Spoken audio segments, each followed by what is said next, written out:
The death of Osama bin Laden has revived a debate over the use of waterboarding and other so-called enhanced interrogation techniques to glean information from terror detainees. An array of former Bush administration officials say some of the intelligence that led the United States to bin Laden came from such interrogations. The current CIA Director Leon Panetta plays down the role of enhanced interrogations, though he says it's impossible to be completely sure they didn't contribute some to the intelligence gathering. In an essay published yesterday in the Washington Post, Republican Senator John McCAIN says some of those tactics, like waterboarding, amount to torture, and that the death of bin Laden should not be used to reopen a debate about using them. Senator McCAIN with us now from Capitol Hill. Senator, when you see former Vice President Cheney, former Attorney General Mukasey, other former top Bush administration officials say we would not have gotten bin Laden without the use of these tactics, are they lying?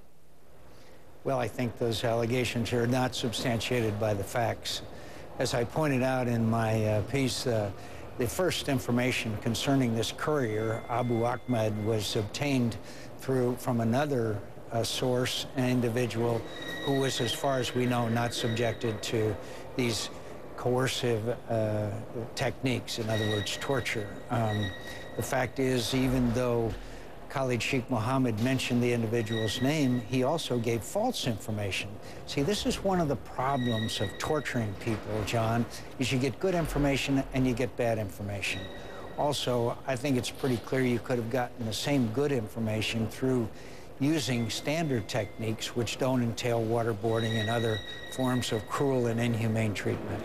In an interview with NBC News in the days immediately after the killing of bin Laden, Director Panetta said, you know, you can't be completely sure that a crumb here or a piece of information there didn't come from enhanced interrogation techniques. You had an exchanges with him as you were preparing to write this essay. Was he more definitive with you? Well, he pointed out again, you know, that the first mention of the name was from these non-coercive techniques.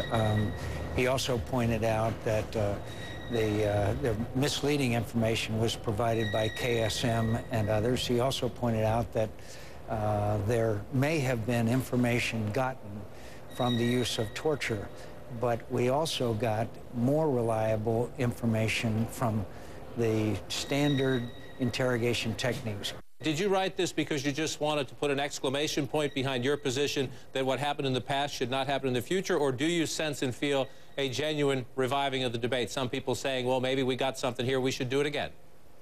Well, that was the main reason, John, is because this flood, including former Attorney General's statement that they got a, quote, flood of information, and the first information from Khalid Sheikh Mohammed, that was false. And so I felt, and I had some reluctance, frankly, to get into it, that we had to speak out, because I do feel strongly, because it really is about the moral standing of the United States of America in the world. Increasingly, when we talk to administration officials, they say they have almost no doubt left that somewhere in the Pakistani government or intelligence services, bin Laden had a support network. What should happen now? It's pretty clear there was some level of knowledge. We're not exactly sure where that is. Then I think we better set up some benchmarks for the Pakistani government and the military and ISI to meet as a contingency to our further cooperation or assistance. John, it's a complicated issue. They have an arsenal of nuclear weapons.